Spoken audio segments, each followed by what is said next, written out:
تھے کہ جی ہمارے دوست ہیں، وہ ایک الگ بات ہے کہ کبھی آپ کے قطری دوست ہوتے ہیں، کبھی اور دوست ہوتے ہیں، اس میں میں کچھ نہیں کہہ سکتی. تو پنجاب کے لوگوں کا پیسہ ہے، کون کھا گیا؟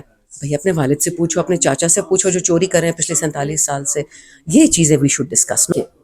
مذاکرات جس سے ہو رہے ہیں وہ فارم 47 والے چور ہیں، ٹھیک ہے. انہوں نے قرآنوں پہ جھوٹی قسمیں کھائی ہیں کہ ہم ایم این اے یا ایم پی یا پرائم منسٹر یا پریزیڈنٹ ہے. تو ان کی بات کا تو میں نے آپ کو ٹوٹل ویلیو بتا دی، زیرو. شندانہ گلزار صاحبہ، کل سے ہم دیکھ رہے ہیں کہ مریم نواز کی ایک تصویر بڑی وائرل ہو رہی ہے جس میں وہ ایک شہزادہ صاحب ہیں، ان کے ساتھ دونوں ہاتھوں کے ساتھ مصافحہ کر رہی ہیں. بظاہراً تو ایک مشرقی خاتون کو کیا یہ چیزیں زیب دیتی ہیں. دوسرا جو ان کے شوہر ہیں وہ تو کہتے ہیں ہمارا گھرانہ بڑا اولیاء کرام کا ہے، صوفیاء کرام کا ہے، اور خود مریم نواز کہتی ہے کہ میرا گھرانہ ایک مذہبی اسلامک گھرانہ سے تعلق رکھتی ہوں. لیکن یہ کیسے ہو گیا کہ ایک شکار کرنے والے شہزادے سے ملنے چاچو اور بھتیجی جو ہیں وہ پہنچ جاتے ہیں، اور اس کے اوپر بڑی ٹرولنگ کی جا رہی ہے کہ کیا مریم نواز صاحبہ کو جو غیر محرم لوگ ہیں ان کے ساتھ اس طرح کے مسافے کرنے چاہیے؟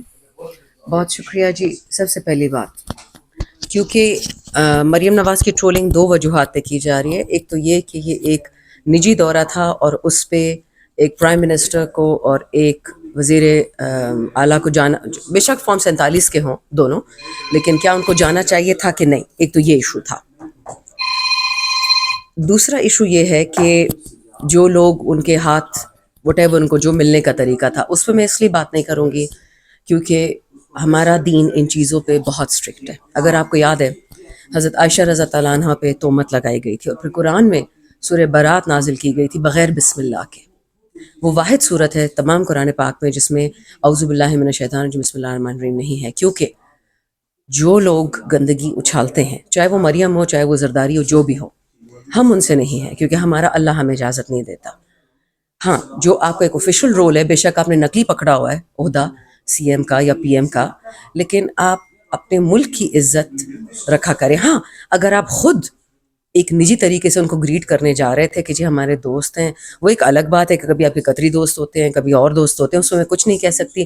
لیکن میں اس بات کو ضرور ڈسکریج کروں گی کہ کبھی بھی ایک عورت جتنی بھی بری ہو، جیسی بھی ہو، اگر اس نے ایک دفعہ کہہ دیا کہ میں مسلمان ہوں تو ہمیں اس کی نجی حرکتوں سے گریز کرنا چاہیے. بے شک وہ وزیر اعلیٰ اپنے آپ کو بڑے صوبے کا کہتی ہے، لیکن ہمیں اس کے لیول پہ نہیں جانا چاہیے. مجھے پتا ہے کہ اگر یہ خدا نخواستہ خان کی بیٹی کرتی یا خان کی بہن یا خان کی ماں جو بھی ہو نا، اگر کوئی ایسے کرتی یا میں کرتی تو یہ لوگ بہت غلط بات کرتے. اینڈ آئی تھنک نون میں، پیپل میں اور ہم میں فرق یہی ہے کہ ہمیں کیچڑ نہیں اچھاڑنا چاہیے. میں اور آپ کی توسط سے پی ٹی آئی والوں کو بھی کہہ رہی ہوں کہ پلیز ان چیزوں میں مت پڑیے گا. اس کی فیل پرفارمنس دیکھیں، اس کی بربادی دیکھیں. پنجاب میں جو باپ بیٹی نے کل کہتی ہے مریم اس بات پہ کوئی بات نہیں کر رہا کہ تو پنجاب کے لوگ کا پیسہ ہے، کون کھا گیا؟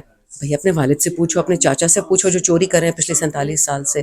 یہ چیزیں we should discuss, not these things. اچھا، یہ بتائیے گا کہ اس وقت جو مذاکرات کی بات کی جا رہی ہے، حکومت تو بڑی جو ہے وہ اس والے سے ان کو خدشات ہیں کہ عمران خان کی جو ٹیم ہے ان کے پاس اتنی اتھارٹی نہیں ہے. جس طرح کے مذاکرات ہوتے ہیں ہر بات جو ہے وہ پوچھنا. حکومتی راکین جی کہتے ہوئے دکھائی دے رہے ہیں کہ مذاکراتی ٹیم نے اگر واش روم بھی جانا ہے تو عمران خان کی اجازت کے بغیر وہ کوئی بھی بات کرنا نہیں چاہتے. تو اس طرح سے جو مذاکرات ہیں وہ سبوتاج ہو جائیں گے. اور کیا سمجھتی ہیں کہ یہ جو حکومتی خدشات ہیں عمران خان صاحب اس میں بیچ میں آ رہے ہیں تو مذاکرات آپ کو لگ رہا ہے کہ پھر کامیاب ہو پائیں گے اس پر؟ دیکھیے مذاکرات جس سے ہو رہے ہیں وہ فارم 47 والے چور ہیں، ٹھیک ہے. انہوں نے قرآنوں پہ جھوٹی قسمیں کھائی ہیں کہ ہم ایم این اے یا ایم پی یا پرائم منسٹر یا پریزیڈنٹ ہے. تو ان کی بات کا تو میں نے آپ کو ٹوٹل ویلیو بتا دی، زیرو بٹانڈا، ٹھیک. دوسرا، مذاکرات یہ اس لیے نہیں کرے کہ ان کو پاکستان کا کوئی غم ہے. مذاکرات انہوں نے اس لیے کیے ہیں کہ کسی نہ کسی زرداری کی چوریاں چھپ جائیں، مریم کی، نواز کی، شہباز کی، ان کی چوریوں پہ پردے آ جائیں. وہ تو ہوگا نہیں انشاءاللہ. تیسرا، عمران خان وہ آدمی ہے جو ہمیں اجازت دیتا تھا کہ مجھ سے سوال پوچھو. ہم نے اسد عمر کے بارے میں سوال پوچھے، 1000 سوال پوچھے تھے اسے جب وہ پرائم منسٹر تھا. چوتھی بات، ہم نانا دانا دادا دادی پوتا پوتی کی پارٹی نہیں ہے نون اور پیپل کی طرح. ہم ڈیموکریسی پہ چلتے ہیں. خان نے کس کو آتھرائز کیا ہے، ایک لمٹ دی ہے کہ اس سے آگے نہیں جانا. یہ بات ان کی ذرا سنیں. مریم نواز کے لیے جب کھانا جاتا تھا نا ہیلی کاپٹرز میں جاتا تھا، جب آصفہ زرداری کی بلی کو جانا ہوتا تھا دبئی تو ہیلی کاپٹر میں جاتا تھا. یہ تو ہزاروں لاکھوں پاکستانیوں کی زندگی موت کی باتیں ہو رہی ہیں. اور اگر خان کی یہ انسٹرکشن ہے کہ آپ نے بغیر اجازت کے کام نہیں کرنا تو کیا پاکستان کی قسمت اتنا وارنٹ نہیں کرتی؟ آپ مجھے خود بتائیں، اتنی تمیز اور عزت تو پاکستان کی ہو رہی ہے نا. اور فائنل بات ان کا کیا لگتا ہے کہ ہم -1 کر لیں گے، ہم خان کو بائی پاس کر لیں گے؟ سوال ہی پیدا نہیں ہوتا. خواب تو یہی ہے نا، یہ آ جائے، وہ آ جائے، فلانا آ جائے، ڈھمکانا آ جائے، بس وہ ہم کریں گے. Khan will always be P T I and P T I is Imran Khan. حکومت اپنے صحافیوں کے ذریعے مولود فاروق جو ہیں ان کے ذریعے یہ میسج دے رہی ہے کہ ٹرمپ کا توڑ ہمارے پاس نکل آیا، ہم نے محمد بن سلمان کے ساتھ ڈیل کر لی ہے اور اب ٹرمپ ہماری حکومت نہیں گرا پائیں گے، نہ امریکہ کی کال آنے والی ہے، سب کچھ اوپے جا رہا ہے. محمد بن سلمان جو ہیں وہ بالکل ہمارے ساتھ سپورٹ میں کھڑے ہوتے ہیں. پہلے جو بائیڈن تھا، اب وہ محمد بن سلمان آ گیا. چلیں اچھا، آپ نے خود اپنے سوال کے بہت سارے جواب دے دیے. پہلا جواب تو یہ کہ حکومت اور صحافی یہ دونوں اکٹھے نہیں ہو سکتے، آکسی مورون ہے.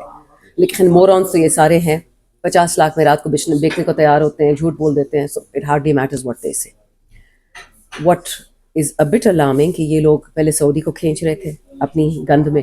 سعودی نے اس دن منع کر دیا، ان کے کان کھینچے کہ اپنے گندوں میں ہمیں مت ڈالو. امریکہ کو یہ کھینچے تھے، امریکہ نے بولا ہمیں معاف کر دو. امریکہ نے ان سے ہاتھ دھو لیا ہے. بائیڈن تو جا ہی رہا ہے نا، لیکن دیکھیں بائیڈن جاتے جاتے کوئی تو ان کے لیے دوستی چھوڑ جاتا نا، کوئی تو ان کے لیے کہ اتنے میرے غلام ہیں، اتنے لوئل ہیں. عمران خان کی حکومت گرائی، عمران خان کا بیڑا غرق کیا، پاکستان کا غرق کیا، لوگوں کو جیلوں میں ڈالا، قتل کیے، ذل شاہ کو کیا، بیبی عمار کو کیا، ارشد شریف کو کیا. تو کوئی تو ان کے لیے بائیڈن چھوڑ جاتا نا. جاتے جاتے کیا کیا بائیڈن نے نیوکلیر پروگرام پہ ان کی قدغن لگا دی، جو میزائل پروگرام ہے. اچھا پھر یہ کہتے کہ جی ٹرمپ سے ہم نے دوست ڈھونڈ لیا. بڑی اچھی بات ہے، آپ ہر جگہ دوست ڈھونڈتے رہتے. ایک ایڈوائس میں آپ کو دوں، میں کسی کو فری ایڈوائس نہیں دیتی، لیکن اپنے پاکستان میں پہلے ذرا دوست بنا لے. جن لوگوں کو آپ نے مردہ خانوں میں، سرد خانوں میں رکھا ہوا ہے نا، پہلے ان کے خاندانوں سے دوستی کر لے، ان سے معافیا مانگ لے. باہر کی گوری چمڑے سے ہمیں پتہ آپ پھسل جاتے ہیں، آپ میں تو اتنی ہے نہیں ہمت. 1947 سے آج تک پاکستان آزاد نہیں ہوا، ابھی بھی یہ گوروں کو غلام ہے، جس کے بھی غلام ہے یہ ان کی مرضی ہے، ہمارا مسئلہ نہیں ہے. شمدانہ گلزار صاحب، آپ نے لاسٹ ٹائم ہمیں یہ خبر دی تھی ہمارے توسط ایک چینل کے اوپر کہ جس دن یہ سانحہ ڈی چوک ہوا ہے 26 نومبر، اس دن کوئی ایمبیسی بھی شامل تھی. تو کیا اب نام آ سکتا ہے وہ ایمبیسی کون تھی؟ ابھی تک صفائی ستھرائی میں ان کا ہاتھ تھا، ان کی ٹیم پوری آئی ہوئی تھی، ریڈی تھی یہاں پہ. اور میں اب اس لیے نہیں بتا سکتی کیونکہ میں انفارچونیٹلی MNA ہوں. میں نے سیکرٹ ایکٹس کے اندر ان منحوسوں کی بھی عزت رکھنی ہوتی ہے جو ہمارے ملک پہ ہاتھ ڈالتے ہیں. لیکن دیکھیں میں ان کو کیسے بلیم کروں؟ جو اپنا بندہ بکا ہوا ہے، جو اپنا بندہ غدار ہے، تو میں دوسروں سے کیا گلہ کروں؟ ٹرمپ کے بارے میں سننا جا رہا ہے کہ 10 جنوری کو ان کے اوپر کوئی فرد جرم لگنے جا رہی ہے، اور اس وقت سے حکومت جو ہے وہ بالکل تکڑی ہوتی دکھا رہی ہے. جیسے کوئی ٹرمپ کے خلاف خبر آ رہی ہے یا عدالتی کوئی فیصلہ نظر آتا ہے، حکومت کہتی ہے کہ ہمیں کچھ نہیں فرق پڑنے والا. ٹرمپ کے اوپر اگر لگ جاتا ہے الزام اور وہ صدر نہیں بن سکتے، تو پاکستان تحریک انصاف پھر کیا راستہ اختیار کرے گی؟ آپ خود دیکھیں اس ملک کی پرائیورٹیز ان لوگوں نے کر دی ہیں، ان چوروں نے. کرم اور پڑا چنار میں لوگوں کے گلے کاٹے جا رہے تھے، اہل تشیع کے، اہل سنت دونوں کے. دکانیں جلائی جا رہی تھی، گھر جلائے جا رہے تھے، لوگ زندہ جلائے گئے ہیں. پاکستانی تھے نا جس نے جلایا، مجھے بھی پتا، آپ کو پتا ہے کہ کہاں سے آئے تھے. شام میں جنگ ختم ہو رہی، تفکیری یہاں آ رہے ہیں، آسمان سے اتر رہے ہیں. میں نے کتنی دفعہ پوچھا کہ اربوں روپے کی باڑ کس نے لگائی تھی، کیوں لگائی تھی، کیوں ہمارے لوگوں گلے کٹ رہے ہیں؟ اچھا، اور صاحب جی کہاں چلے جاتے ہیں؟ منسٹر آف ڈیفینس لندن جانے، شادی ہے جی. اچھا، یہ آپ کی پرائیورٹیز ہے.